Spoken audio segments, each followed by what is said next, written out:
Good morning. आपला तिसरा चॅप्टरचं नाव आहे प्रोटेक्टिव्ह रिले.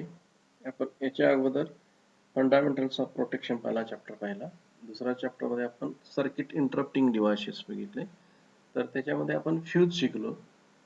तर आपल्या घरातली फ्यूज आपण शिकलो चॅप्टरमध्ये ती HRC फ्यूज. तर ही फ्यूज फॉल्ट डिटेक्ट करते स्वतःच, म्हणजे ओव्हर करंट झाले की त्याच्यात हीट भरपूर होणार आणि मेल्ट होणार, आणि सर्किट इंटरप्शन म्हणजे ब्रेकिंग ही स्वतःच होते. तर फ्यूज हे इनबिल्ट रिले आणि सर्किट ब्रेकर दोन्ही एकत्रच आहेत.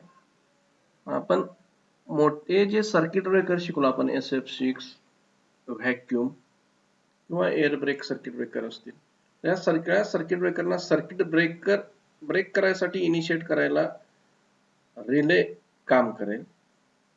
तर हे इनिशिएशनचं काम हे प्रोटेक्टिव्ह रिले करणार. म्हणून प्रोटेक्टिव्ह रिलेची definition: it is a device that detects the fault and initiates the operation of the circuit breaker to isolate the defective element from the rest of the system. तर healthy system आणि faulty system मध्ये interruption करणं, isolate करण्याचं काम circuit breaker करेल. तर त्या circuit ब्रेकरचं operation initiate करायची महत्वाचे सिग्नल हा प्रोटेक्टिव्ह रिले देईल. तर protective relays are the devices that detect abnormal conditions, म्हणजे फॉल्ट्स, सगळ्या प्रकारचे faults in electrical circuits by constantly measuring the electrical quantities which are different under normal and abnormal conditions. म्हणजे रिलेमधनं normal जी क्वांटिटीला protection द्यायचं आहे त्या ती क्वांटिटी नॉर्मल कंडिशन मध्ये मेजर कंटिन्युअस होत असेल, आणि ॲबनॉर्मल झाल्यावर रिले ट्रिप होईल, म्हणजे सिग्नल देईल circuit breaker. Under abnormal condition, current, voltage, phase angle or frequency may change. The relay operates when it detects the fault which completes the trip circuit, thus opening the circuit breaker which disconnects the circuit. आता ही रिलेची भूमिका आपण ह्या trip circuit मध्ये बघू शकतोय. तर ही आपली खरोखर आहे ती रिले कॉईल. ही रिले कॉईल जोडली कशाला? CT secondary. CT सेकंडरी या लाईन मध्ये ही 3 फेज लाईन आहे. आपल्याला सिंगल लाईन दिसते, तर ही 3 फेज लाईन आहे. या 3 फेज लाईन ही स्वतःच प्रायमरी आहे आणि ही त्याच्यावर CT सेकंडरी आहे, याला रिले कॉईल जोडलेली आहे. आता हा रिले कॉईलचा प्लंजर या ट्रिप सर्किट मध्ये ओपन आहे, नॉर्मली ओपन. ही ट्रिप कॉईल आहे, ही ट्रिप कॉईल इथं आहे. इथं DC किंवा AC दोन्ही कोणताही सप्लाय असेल, आणि हा ट्रिप कॉईलचा प्लंजर हा सर्किट ब्रेकरचा नॉर्मली क्लोज बटन असेल. आता ही फीडर आहे ज्याला प्रोटेक्शन द्यायला लागलो. ही 3 फेज लाईन सेंडिंग एंड कडून रिसिव्हिंग एंड कडे जात असेल.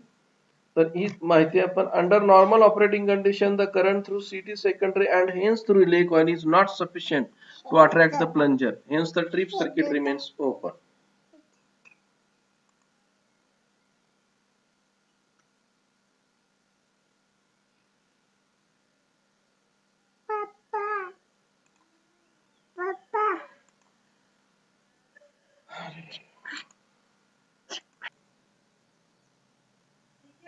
Under normal operating conditions, the current through CT secondary and hence through relay coil is not sufficient to attract the plunger. Hence the trip circuit remains open. तर जोपर्यंत या feeder मधून normal current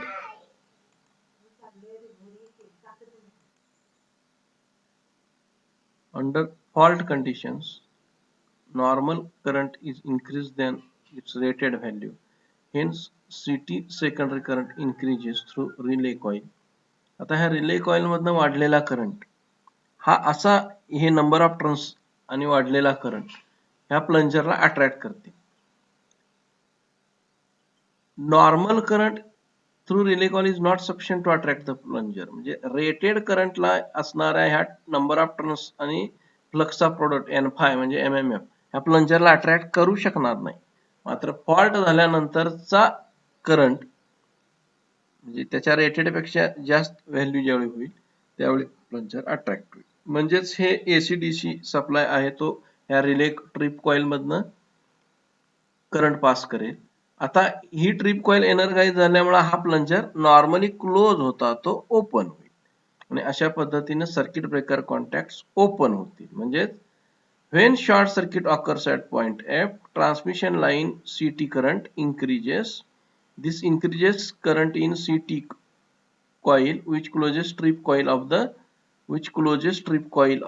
this is strip coil of the circuit breaker ची strip coil and hence circuit breaker contacts get opened. He energize झाली की हा contact open होईल. Thus faulty section is isolated. म्हणजे हा आता faulty section आहे तर या healthy section पासून isolate होईल. अशा पद्धतीने आपली रिले कॉइल आणि हे ट्रिप सर्किट ह्या सर्किट ब्रेकर साठी काम करेल. म्हणजेच फॉल्ट जास्त झाला की हा ओव्हर करंट हा ट्रिप सर्किटला क्लोज करणं आणि ट्रिप सिग्नल देणं आणि सर्किट ब्रेकर ओपन करणं हे चेन न काम होईल.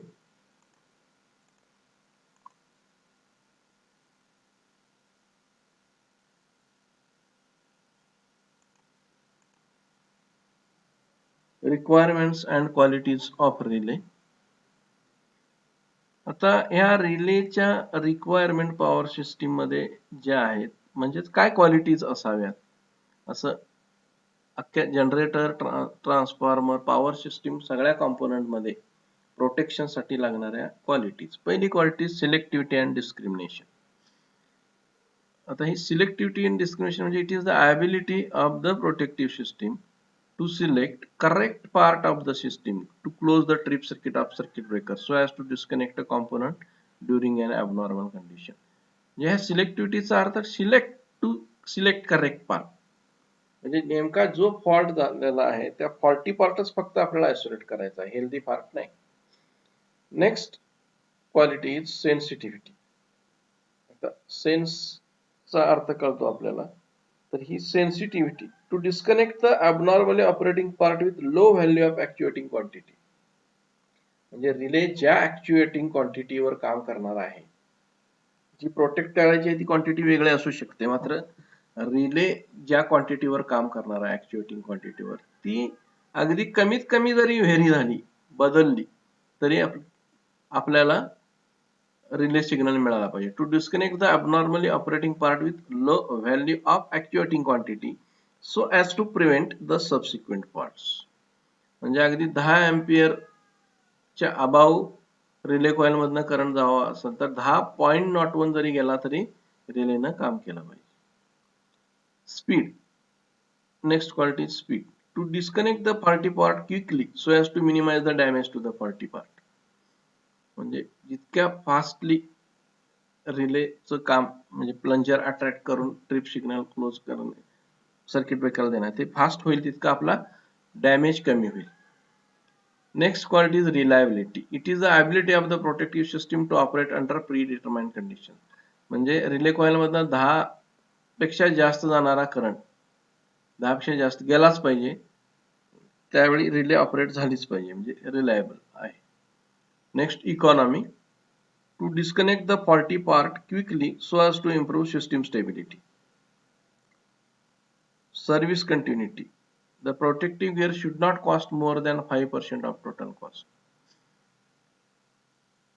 तर इकॉनॉमिकल असावं ही क्वालिटी आहे म्हणजे महागडा रिले पण परवडणार नाही. Simplicity. The relying system should be simple. आता ह्या क्वालिटीज आपण थोडक्यात या पॉवर सिस्टीम मध्ये हा जनरेटर आहे.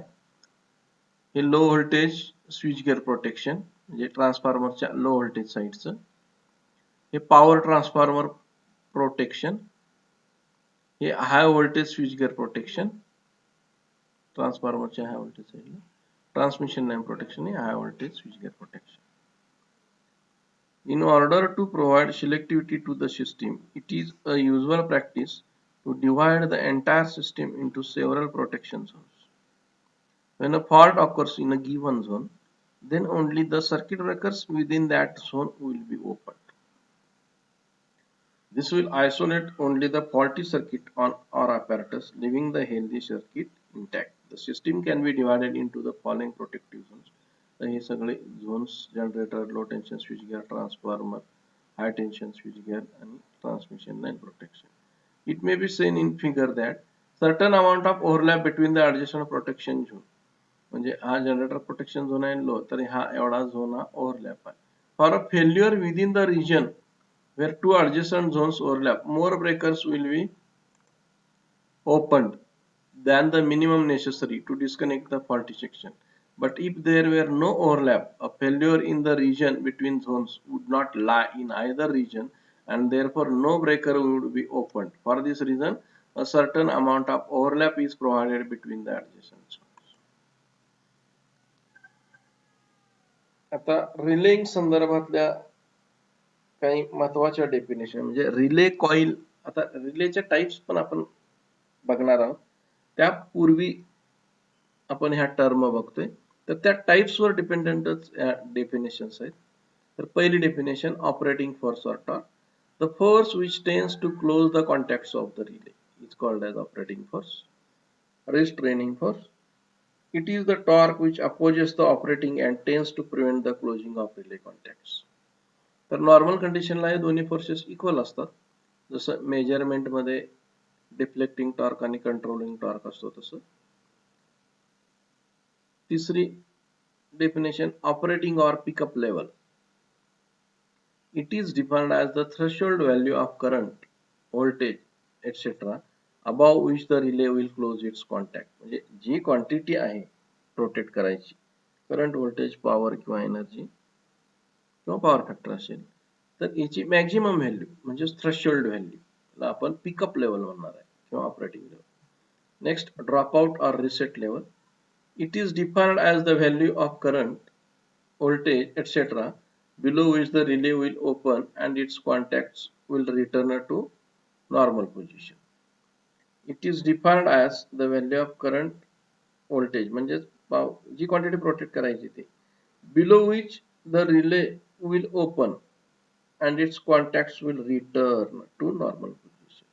म्हणजे आता एक क्वांटिटी कमी व्हायला लागले आणि ज्या लेवल पेक्षा कमी झाले की कॉन्टॅक्ट पुन्हा नॉर्मल पोझिशनला येतात, ती व्हॅल्यू म्हणजे ड्रॉप आउट किंवा reset value.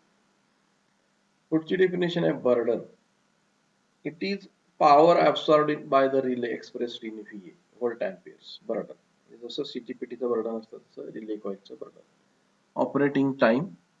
It is defined as the time which lapses from the moment when the actuating quantity attains a value equal to pickup value, म्हणजे क्वांटिटीनं पिकअप व्हॅल्यूचं क्रॉस केली आहे आणि until the relay operates it's contact, आणि contact रिलेचे operate होणं, ह्या दोन्ही मधला काळाला आपण ऑपरेटिंग टाइम असं म्हणतो. ओव्हररीच.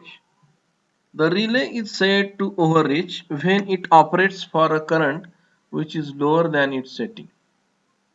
The relay is said to overreach when it operates for a current which is lower than its setting. म्हणजे पिकअप व्हॅल्यूला रिलेचे कॉन्टॅक्ट क्लोज व्हायला पाहिजे, हे बरोबर आहे. मात्र त्यापेक्षा कमी व्हॅल्यूला जर रिले क्लोज झाली तर त्याला आपण ओव्हररीच झालं असं समजू.